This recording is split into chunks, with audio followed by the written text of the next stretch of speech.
Yes, guys, how you doing? Welcome back to the Spurs Talk Show. I'm Sean Butler. Bugsy Malone has just been put inside the house.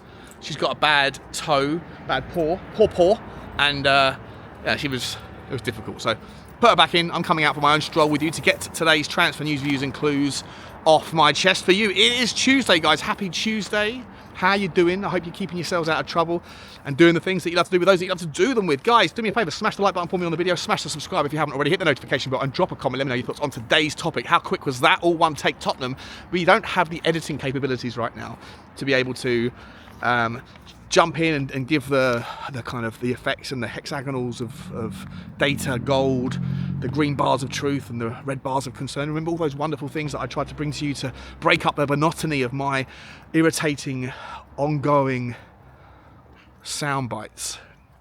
Well, I can't do that right now, or at least I don't think I can, but I will try to get that back in as soon as possible. In the meantime, I decided to figure out that because I changed my ISP, I now have fibre optic, that I can actually upload content quicker. And so on that basis, I can therefore give you a little bit of a freebie in upgrading the value to 4K from 1080 and to 48, whatever that shutter speed thing means. I don't know what it means.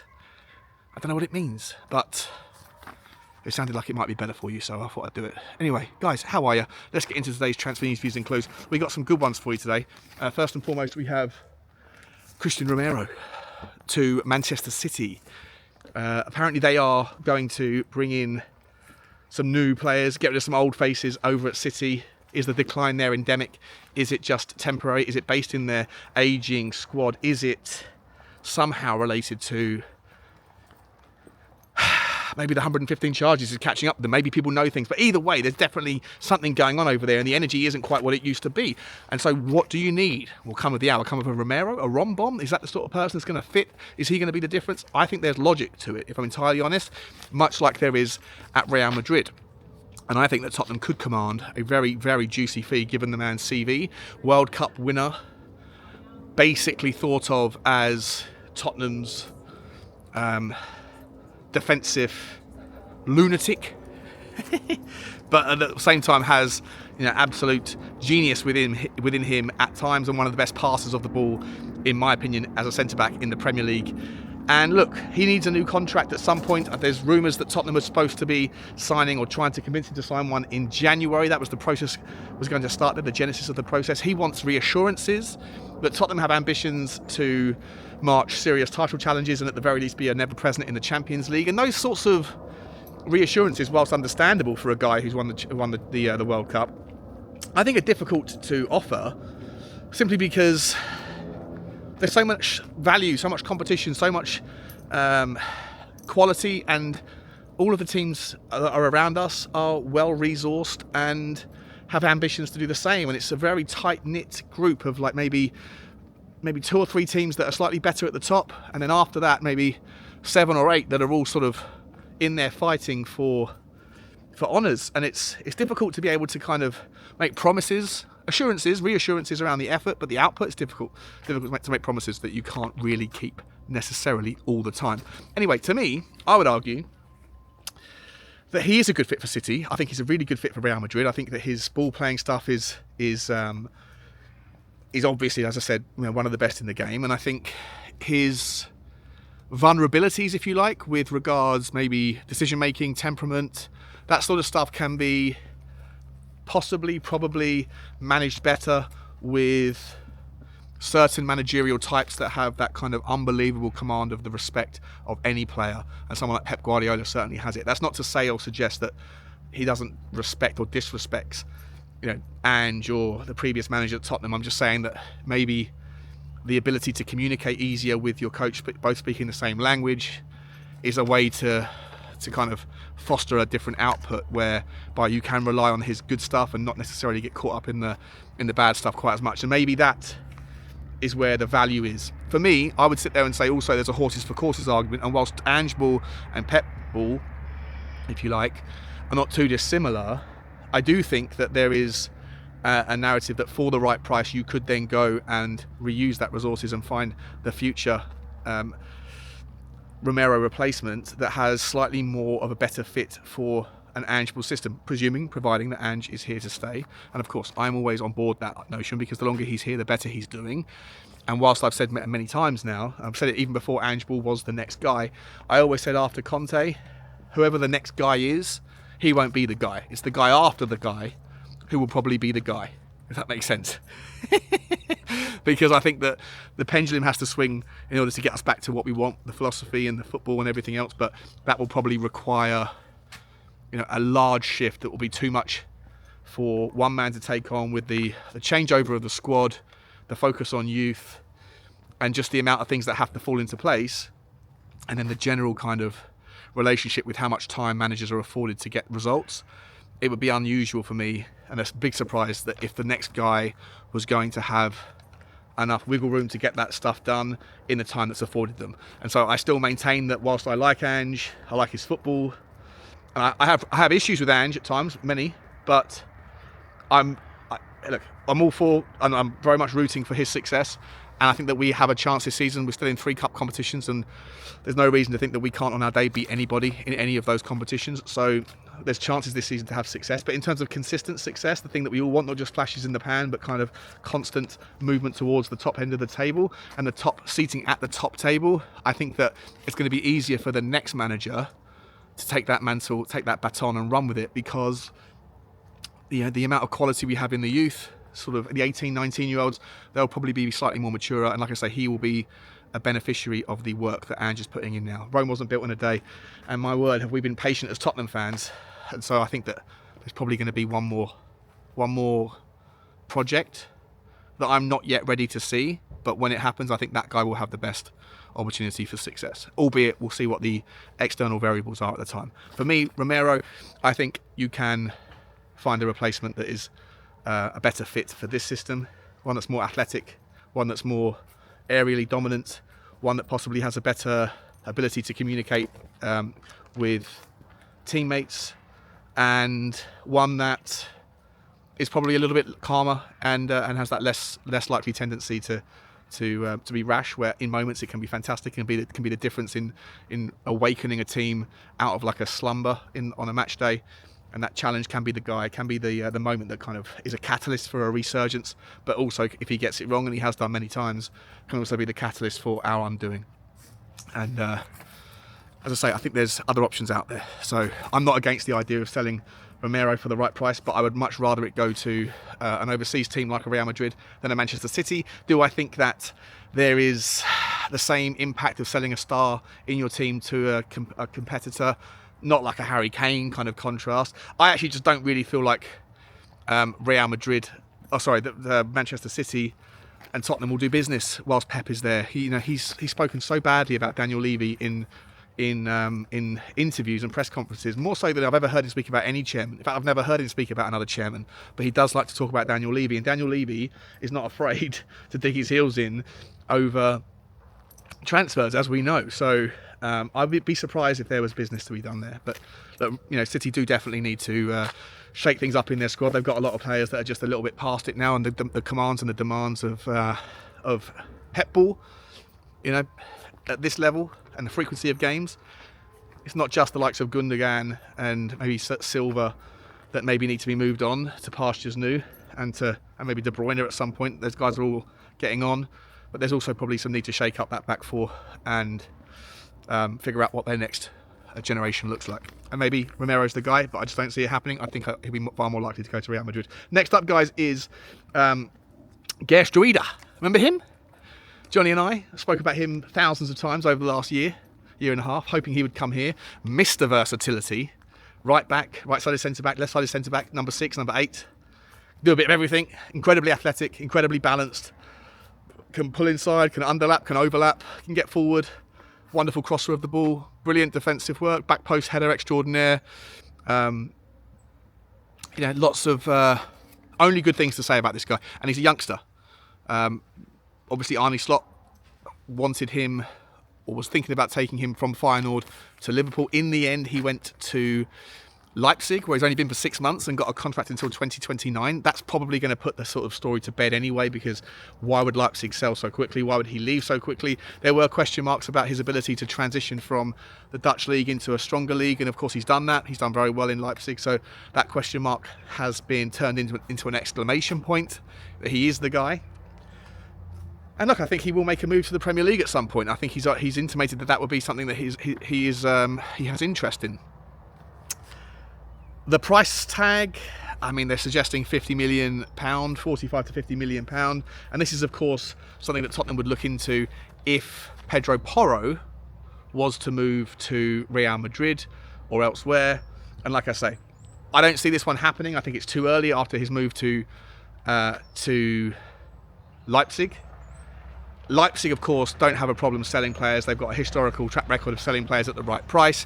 They usually have that conveyor belt of next generation players coming through, either through their own academy or through the likes of Salzburg. Don't forget, we spoke about this before in the kind of multi-club ownership thing, that Salzburg and Leipzig have a higher frequency of trade between the two, usually from Salzburg to Leipzig, than any other two teams in the history of European football, I believe, is the statistic. And so this notion that because they have two owners that are under the same umbrella, but the management are different, that there's no overlap and no conflict of interest, of course that doesn't hold any water. Of course it's a load of waffle, and the fact that they can both play in the Champions League is ridiculous to me, but this is the way that the world is, and so it is what it is. Do Leipzig, why do I keep saying Real? Do Leipzig have the next guy coming through that could take up the mantle from Geertruida if they were to sell him? Possibly. I don't know yet. I don't know, to be honest. I haven't looked into it. But either way, let's just park that for a second and suggest that even if there was the likelihood that it could happen, which I don't think there is, would he come to Tottenham? Maybe. But look, here's the merry-go-round of this story, right? The only reason why we would need him, technically, is if we sold Pedro Porro to Real Madrid. If we were going after him, it would be because of that. And then you would argue that, well, maybe we'd be fighting for his signature with Liverpool because Arne Slot is a massive fan of Geertruida. But Arne Slot has Trent Alexander-Arnold, who's out of contract, and whether he'll sign a new contract or not will depend on whether or not he goes to Real Madrid. And so I would argue that you'd probably lose in a straight-up battle with Liverpool for Geertruida because of his relationship with Arne Slot, and of course Liverpool's stature and calibre of a football club and the brand and all those things. But I don't think that those two are going to be fighting for his signature at the same time, because only one of them is going to lose Pedro Porro or Trent Alexander-Arnold to Real Madrid. And so whoever Real Madrid lean into will likely determine that, and will play a big part in whether Geertruida does come to the Premier League, and if so, does he choose Tottenham or Liverpool. That's the story. I know it's a complex one. It's not actually that complex, really. It's not complex at all. But you understand why I said it. Next up for you guys is a player that I haven't heard of before, but did a little bit of Y scouting for you. His name is VALANTIN Atangana. A number six. Listen, guys, I've been saying this for a while, right?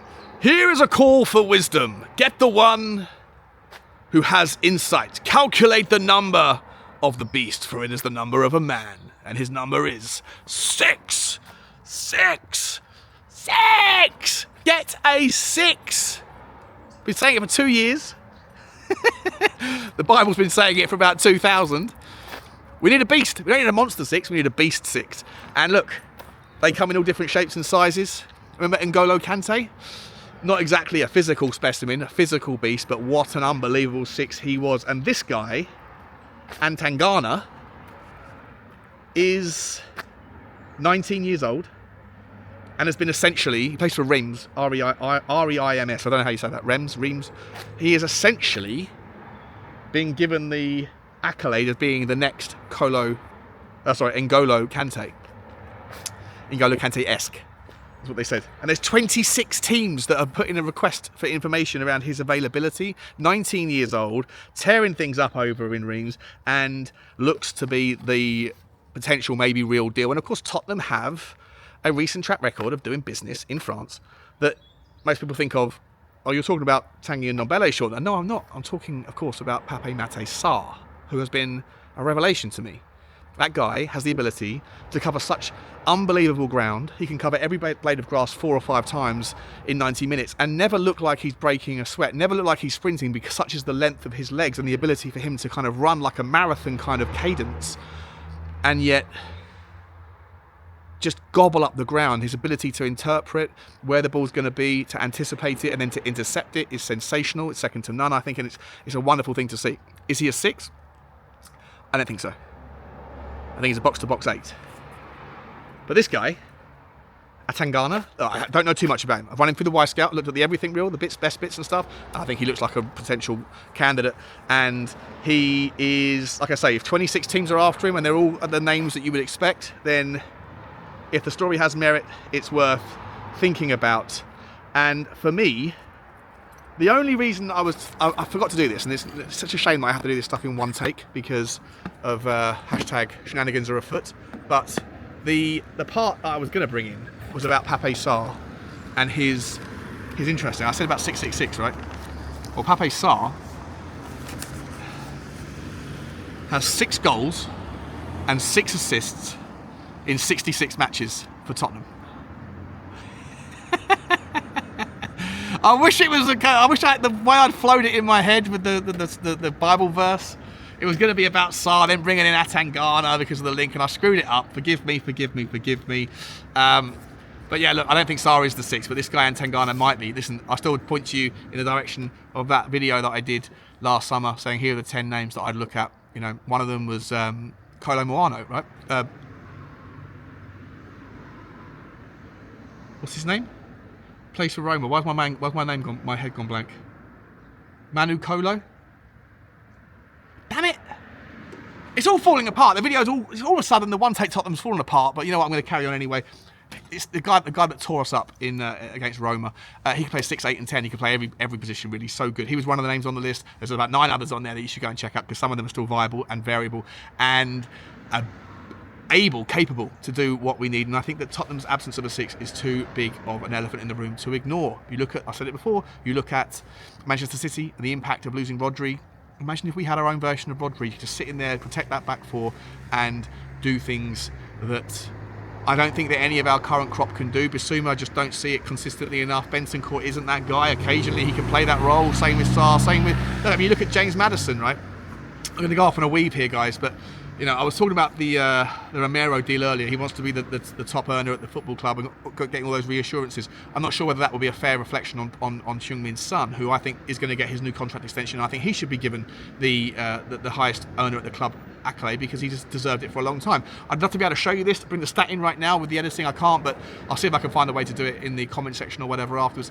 The performance of Sonny this year, he's in the top 90, 92, 93 percentile for everything you would want from a winger, despite the fact that he looks a little bit slow and off the ball at times. For me, one of the reasons why I love ANGE and I want the project to win. As I said, the guy before the guy after the guy, etc. I'm still on board him, but I do think there needs to be some acknowledgement of some easy, obvious decisions that could change the outcome. And one of those things is looking at the front 3 or 4 players and trying to figure out whether or not you think that they're going to work hard enough as a unit for Ange Ball to work. It's not rocket science. This is the third time I've said this now in 3 different videos. It really isn't rocket science. Ange Ball off the ball predicates the press, right? You have to press like a dry cleaner.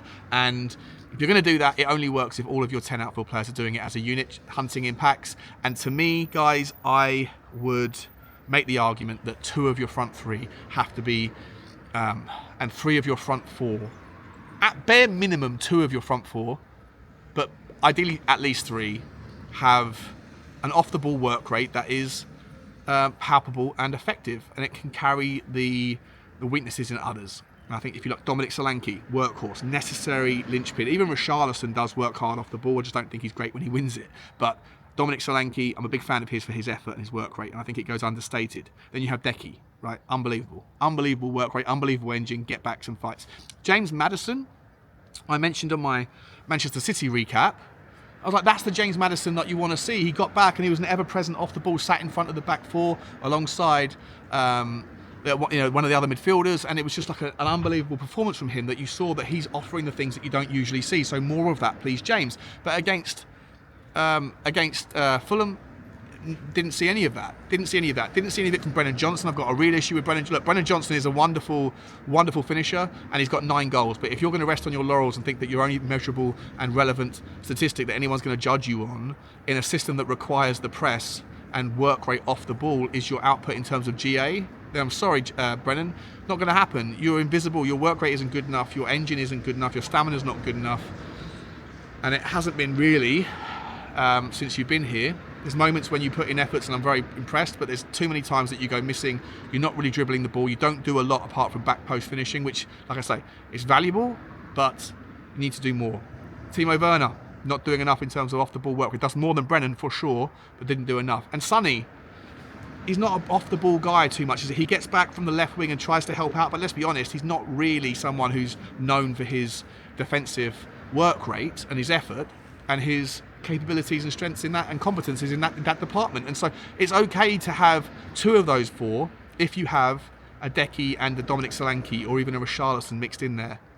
But when you have James Maddison, who's not doing what the City version of him, but the usual version of him, and on the left you have Timo Werner, who gets back but doesn't really know how to positionally affect outcomes defensively, and you have Brennan Johnson, who barely gets back anyway, and then Sonny playing in the 9, who's not used to doing that thing where you come back and get the ball.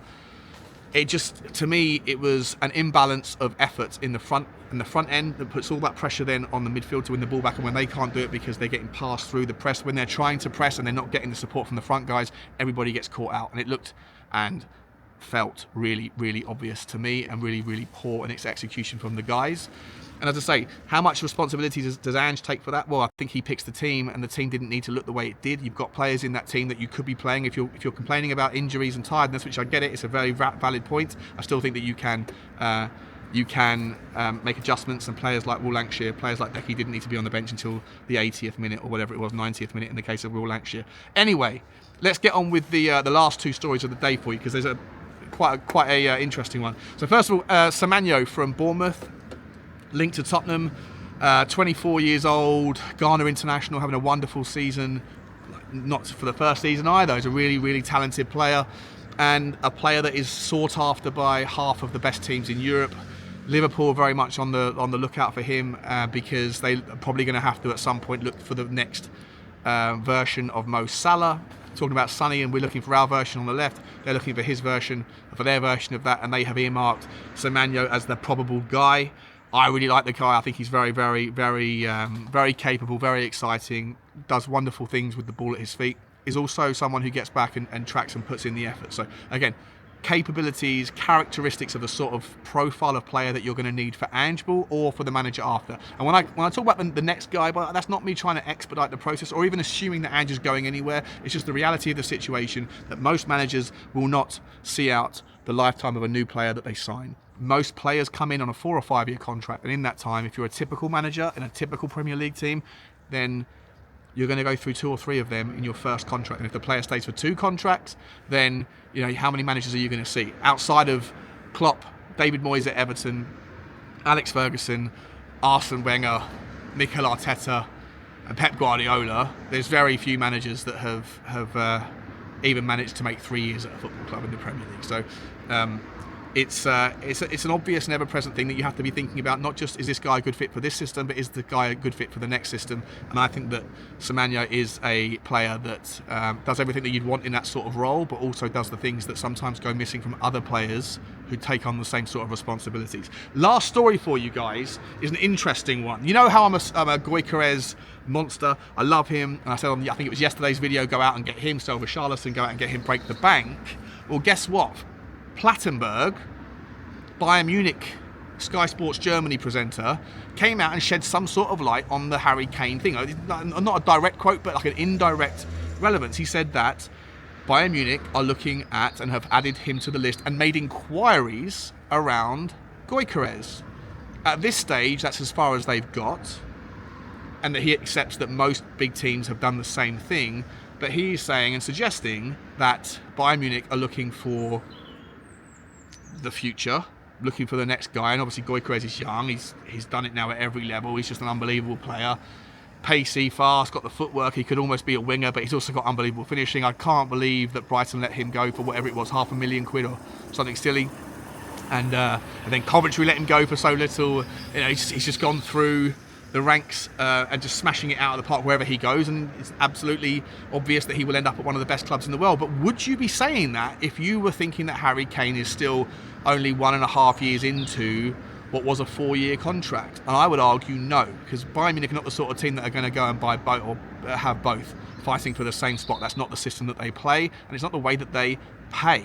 either. So for me, is there something that we can take out of that maybe we know that Tottenham have first dibs, first refusal on any potential sale of Harry Kane, that we get the first opportunity before anybody else does? And if Bayern Munich are looking at GYOKERES, then can we infer from that, ladies and gentlemen, that maybe, just maybe, Tottenham's next Harry Kane could be Harry Kane? I mean, I don't know. Interesting. Anyway, for me, the most important things we do in this summer, depending on outgoings, obviously, we still need a left back to come in and to give some Udogie some competition. And in the meantime, if Destiny Udogie is tired, then let Jed Spence play there. And you know what? If our midfield is looking tired, then give Archie Gray a chance to play in his position. He shouldn't be punished for his versatility. Let him play in the six. That's what he was signed as. And versatility, for me, sometimes can breed content. I think that we should see what he's like in that role and give it a crack at some point. We'll wait and see. But we also, obviously, if we do need to replace Pedro Porro, if we do need to replace Christian Romero, can we do it? Yes. Will we have big money offers? Absolutely. Would you take it for the right price? I would. Let me know if you would. But I still think we need a monster six. I still think we need some sort of future plan around Sonny, and I think that we have enough 18-year-olds, we have enough young talent, more 18-year-old talent than the hub, as I said 15 times now, and I think that at some point we have to shake hands and go, you know what, enough of that, let's get someone ready for the here and now that can come in and do the things we need. Guys, I'm going to leave it there. Devil's Advocate is back tomorrow, 1 o'clock. Dave, Johnny, this guy, and we've got a special guest as well who's joining tomorrow, who I'm excited to see. I haven't caught up with him for a long time. Lovely guy. I'll let you know about that tomorrow. But let me know if the 4K is disturbing and showing you what I really look like. And also, can someone let me know what shutter speed means? What 48 versus 30 versus 25 or whatever it is? I don't know. Let me know. Anyway, I will see you on the next one, guys. Like, subscribe and comment. Let me know your thoughts. And as always, bye-bye.